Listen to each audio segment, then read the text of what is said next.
अब मुझे बताएं, मेरी बस्ती में एक मोची है जो बहुत खूबसूरत जूतियां बनाता है। एक कुम्हार है जो ऐसे खूबसूरत लोटे और वो बनाता है बर्तन जो है मिट्टी के, जिसकी कोई इंतहा है। एक तरखान है जो बहुत खूबसूरत जो है लकड़ी की चीजें बनाता है। लेकिन यकीन करें, उसका बेटा जब पढ़ जाता है, बीए कर लेता है या फिर वो चिपड़ासी जाके स्कूल में लगना पसंद करता है, वो मोची का बेटा अपने आप को कह, हम उसको अगर डेवलप करते, हम उसको कॉबलर रखते, उसको इंडस्ट्री का मुकाम देते, हम बहुत उनको डेवलप खूबसूरत, करते। बहुत ज़बरदस्त बात आपने की है सर।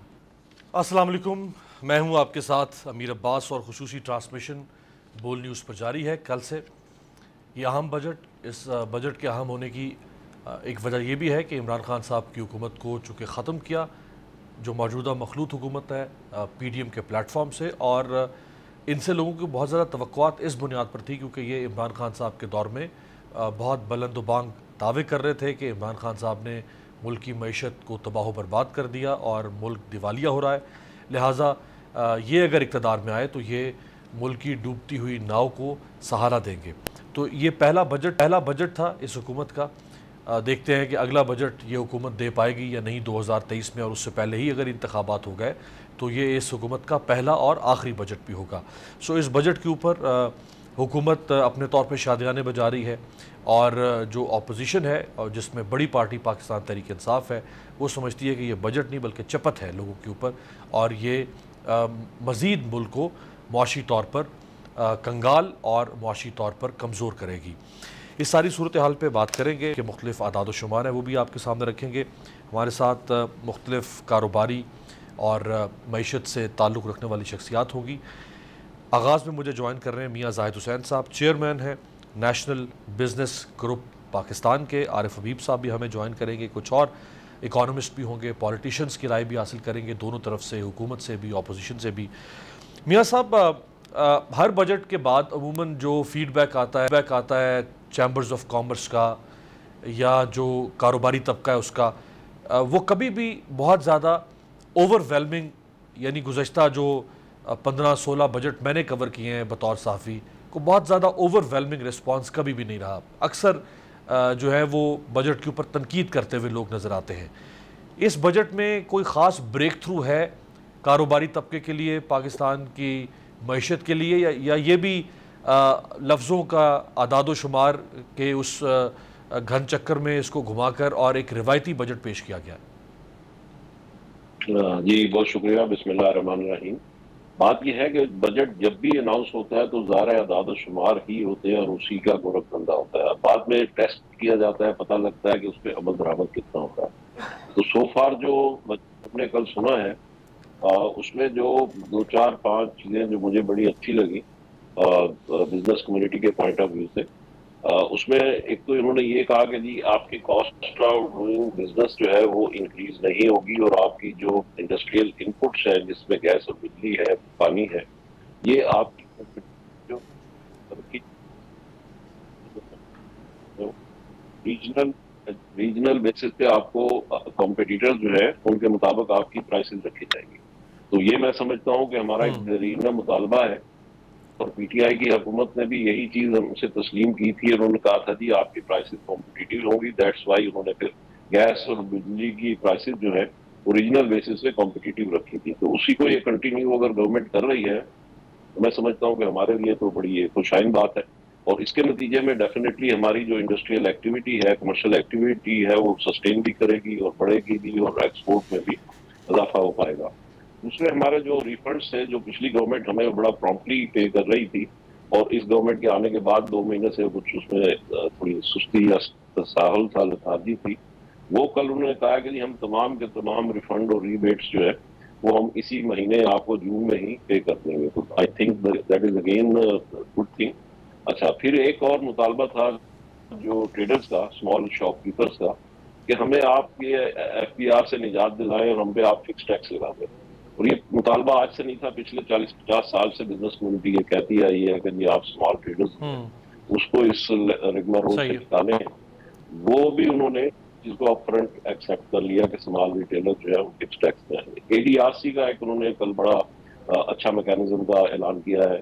इसी तरह फार्मास्यूटिकल सेक्टर के लिए किया है। ज़राअत के लिए उन्होंने ट्रैक्टर्स को ड्यूटी फ्री किया है, और इसके जो तमाम दूसरे आलात होते हैं, ज़रूरी आलात, उसको उन्होंने कस्टम ड्यूटी फ्री किया है, सेल्स टैक्स फ्री किया है। इसी तरीके से बीज के को उन्होंने उसमें सेल्स टैक्स फ्री किया है। खाद के लिए उन्होंने ऐलान किया है कि आपको मिलेगी और सही प्राइस पे मिलेगी।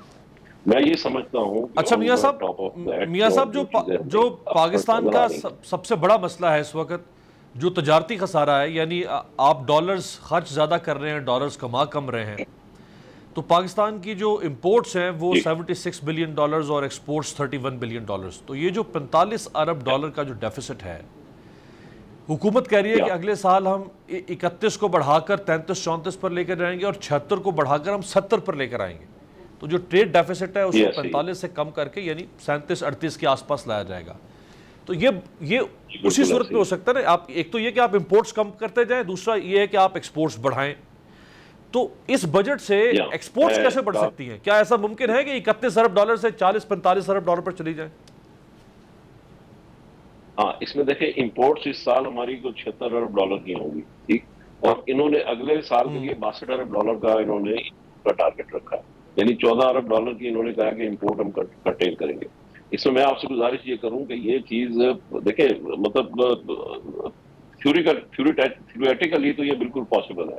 वो किस तरह पॉसिबल है कि इन्होंने इस साल जो है, हमने जो फूड आइटम इंपोर्ट किए वो 10 अरब डॉलर के फूड आइटम इंपोर्ट किए, 2 अरब डॉलर की हमने कॉटन इंपोर्ट की है, 4 अरब डॉलर के हमने ये आपका पाम ऑयल इंपोर्ट किया है, और 1 अरब डॉलर की हमने चाय की है, 4.5 अरब डॉलर की हमने फार्मास्यूटिकल इंपोर्ट की है, ये, और हाँ 4 अरब डॉलर की हमने गाड़ियां इंपोर्ट की हैं।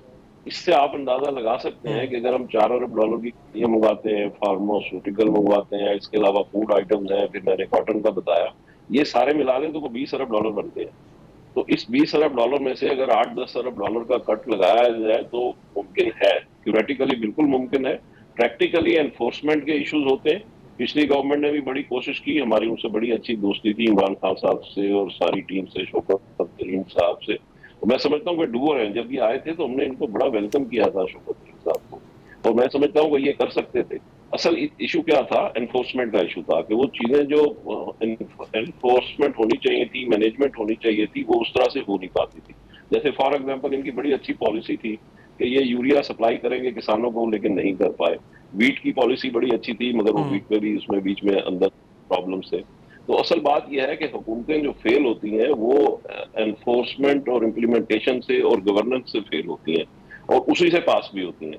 अब ये गवर्नमेंट जो बुलंदोबाग दावे कर रही है, अगर ये चीजें इसी तरीके से मैनेज कर लें, हमें इसमें थोड़ी थोड़ी कट लगा लें इसमें सारी चीजों में, और हमारे यहाँ देखें वीट अभी 3 मिलियन टन हम इम्पोर्ट करने जा रहे हैं, और एक जरिए मुल्क होने के नाते अगर हम 10 अरब डॉलर की तो मंगवा लेते हैं फूड आइटम, और कॉटन देखें, कॉटन हमारी पिछले 4 साल से मुसलसल फेल हो रही है क्रॉप, और हम हर साल कॉटन इम्पोर्ट करते हैं।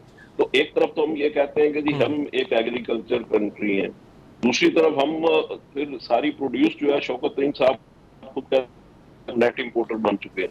तो इन चीजों को जाहिर है कि फिर कोई, अच्छा मैं इसी पे मियां साहब, मैं यही, चूंकि आप इंपोर्ट की बात कर रहे हैं, जो एडिबल आइटम्स हैं, मैं इसी इंपोर्ट के ऊपर आपसे सवाल करूंगा। 4 बिलियन डॉलर्स पाकिस्तान के एडिबल ऑयल की इंपोर्ट थी, 4 बिलियन डॉलर्स मार्च 2022 में। गंदम की इंपोर्ट का आपने जिक्र कर दिया, दालें पाकिस्तान बाहर से इंपोर्ट कर रहा है। क्या वजह है कि हमें जब नजर आ रहा है कि ये 4, 5, 6, 7 ऐसी चीजें हैं जो जिसके लिए कोई बहुत हाईटेक इंडस्ट्री लगाने की जरूरत नहीं है, जिसके लिए शायद आपको टेक्नोलॉजी ट्रांसफर की भी जरूरत नहीं है कि आप वो टेक्नोलॉजी वेस्ट से, अमेरिका से पाकिस्तान लाएं। ये तो बहुत बेसिक्स हैं। यानी एडिबल ऑयल के लिए यहाँ पे पाकिस्तान में क्यों नहीं कुछ हो सका? ऑलिव के ऊपर हर दौर में, शहबाज शरीफ साहब के दौर में भी एक प्रोजेक्ट पंजाब में शुरू हुआ, इमरान खान साहब के दौर में भी बात हुई, लेकिन ऑलिव ऑयल हम यहाँ पे ऑलिव सरप्लस हम नहीं हो पा रहे हैं, हम गंदम सरप्लस नहीं हो पा रहे हैं। यानी ये तो बड़े आसानी से 10-12 अरब डॉलर बचाए जा सकते हैं, फिर क्यों नहीं हो पाता हुकूमतों से? देखिए 5 साल पहले तक हम वीट एक्सपोर्ट कर रहे थे। जहां तक पाम ऑयल का ताल्लुक है, एडिबल ऑयल का, ये तो हम हमेशा से इंपोर्ट ही करते हैं, और अगर यही हमारा तरीकाकार रहा तो इस साल 4 अरब डॉलर हमने इंपोर्ट किया, अगले साल ये 6 अरब डॉलर होगा, क्योंकि हमारी फूड रिक्वायरमेंट बढ़ती चली जा रही है। बात ये है कि ये हम क्यों नहीं कर पाते। हम कैनोला हमारे पास एक अच्छी चीज है, हम उसको उसके ऊपर तवज्जो दें, उसको उगाएं, उसके ऊपर और कल्टीवेट करें उसको। और सबसे इम्पोर्टेंट बात यह है कि वीट और कॉटन, देखिए पाम ऑयल तो हम शुरू से इम्पोर्ट कर रहे हैं, फिलहाल उसको एक साइड कर लें, लेकिन एक चीज जो है वीट, वीट तो हमारी एक सक्सेस स्टोरी थी ना, वो हम क्यों नहीं कर पा रहे। कॉटन हमारी सक्सेस स्टोरी थी, उसमें हम क्यों पीछे। अच्छा मियां साहब, हमारे साथ बड़े रेलेवेंट शख्सियत हैं इस पे बात करने के लिए, साबिक गवर्नर पंजाब और पाकिस्तान पीपल्स पार्टी के मरकज़ी सीनियर रहनुमा सरदार लतीफ़ खोसा साहब। खोसा साहब, आपका बहुत शुक्रिया। हम बात कर रहे हैं बजट के ऊपर और ख़ास तौर पे ऐसी अशिया जो पाकिस्तान का खासा होना चाहिए। हमें तो दुनिया में अभी भी यानी गंदम, मीट, दूध, खजूर, फ्रूट की बहुत सारे फलों में हम दुनिया के 10 टॉप प्रोड्यूसिंग कंट्रीज़ में से एक हैं। इसके बावजूद बहुत सारी चीज़ें पाकिस्तान को इंपोर्ट करना पड़ती हैं और हमारा इंपोर्ट बिल जो है वो बिला वजह बहुत ज़्यादा हुए चला जा रहा है। क्या वजह है लतीफ़ खोसा साहब कि ये चीज़ें क्यों नहीं हम पाकिस्तान में इस हद तक पैदा करते कि हमें मंगवानी ना पड़े?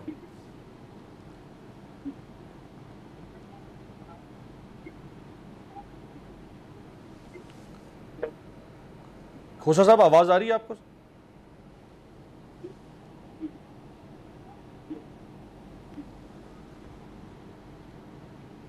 खोसा साहब, आप सुन पा सकते हैं?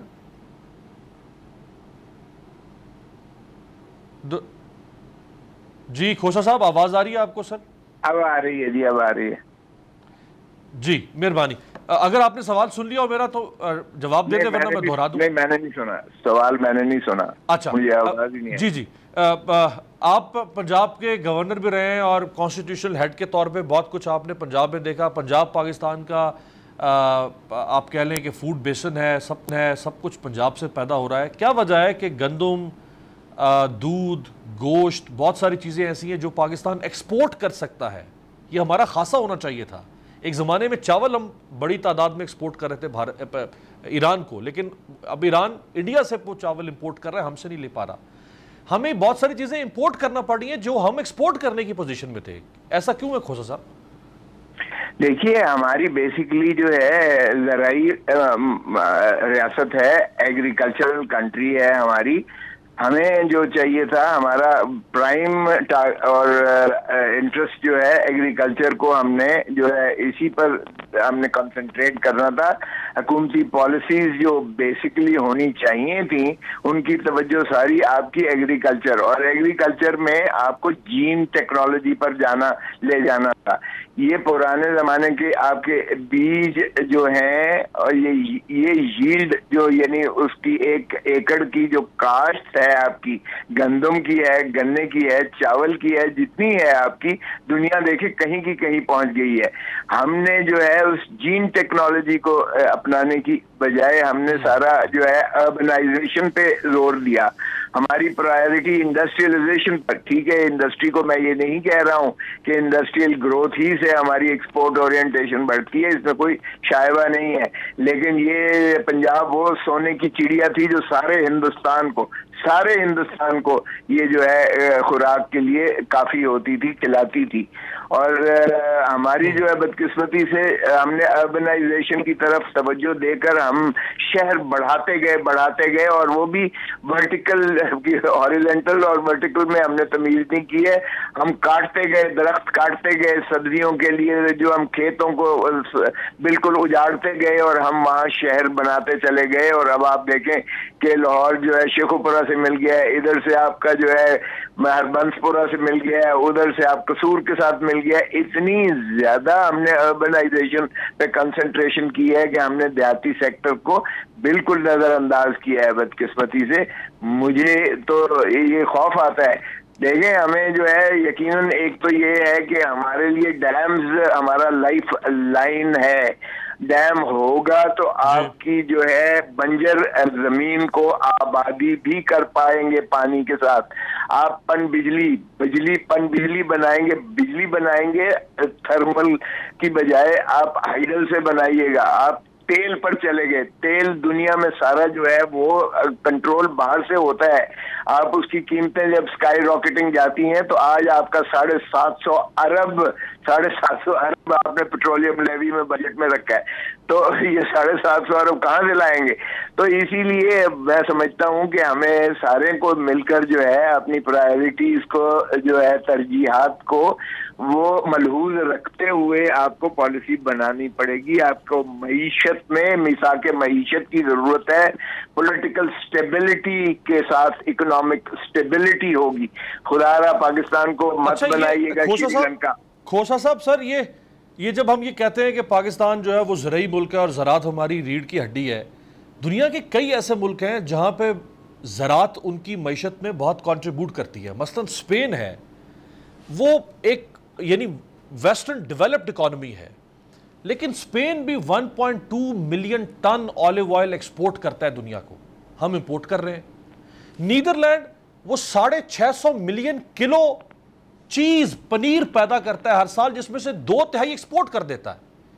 हम ना जहाज बना सके, ना ट्रेन बना सके, ना फेसबुक माइक्रोसॉफ्ट बना सके, ना हम कोई स्पेस शटल बना, हम ले दे के गंदम पैदा करते थे, चावल पैदा करते थे, हम वो भी पैदा नहीं कर पा रहे, वो भी हमें बाहर से मंगवाना पड़ा। हमने फिर झक मारी, हमने किया क्या सर पिछले 30-40 सालों में?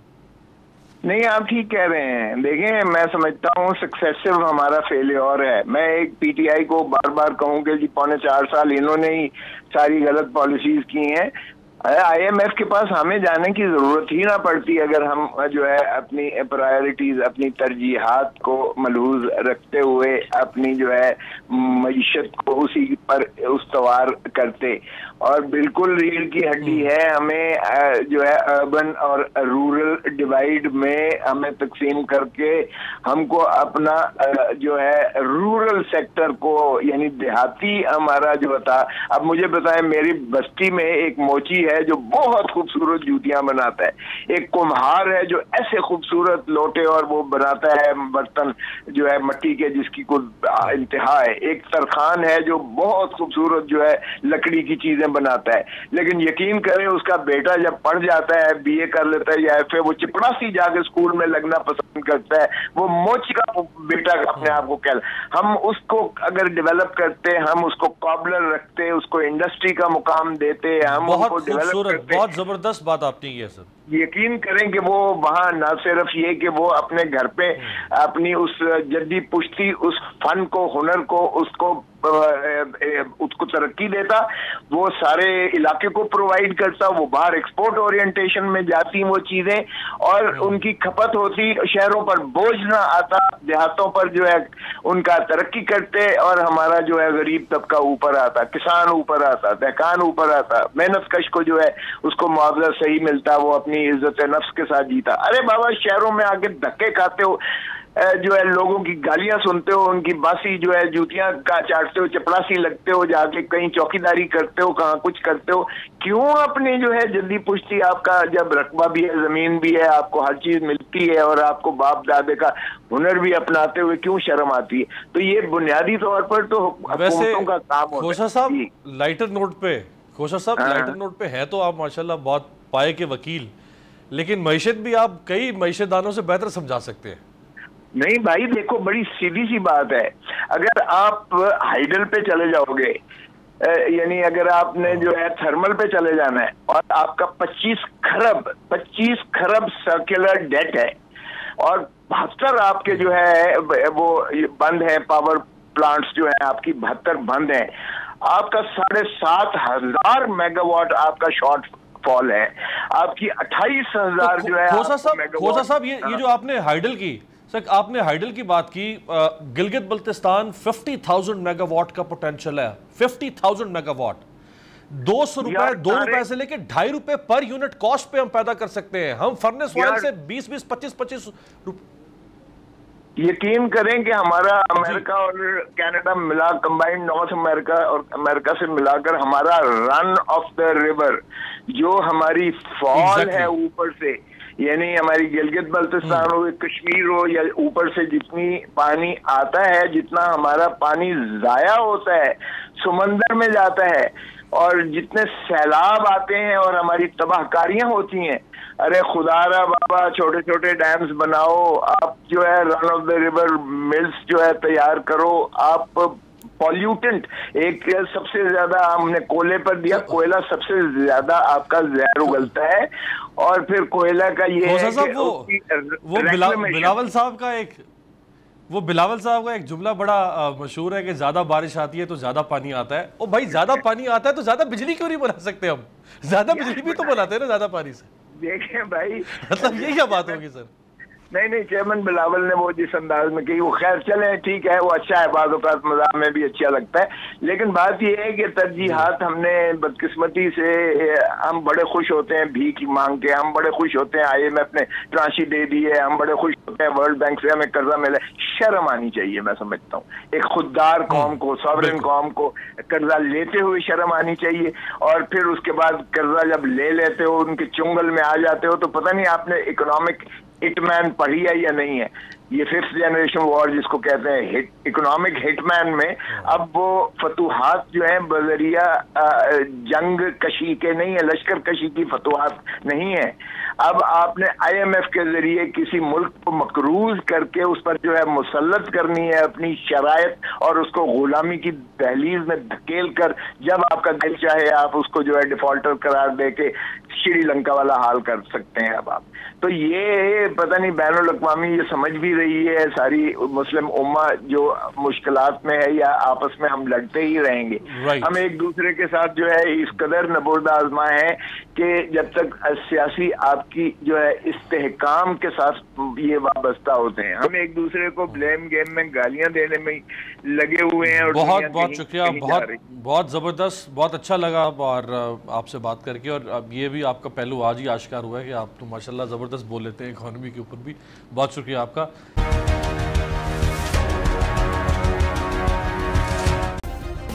सब्सक्राइब करें और बेल दबाएं ताकि कोई खबर रह न जाए।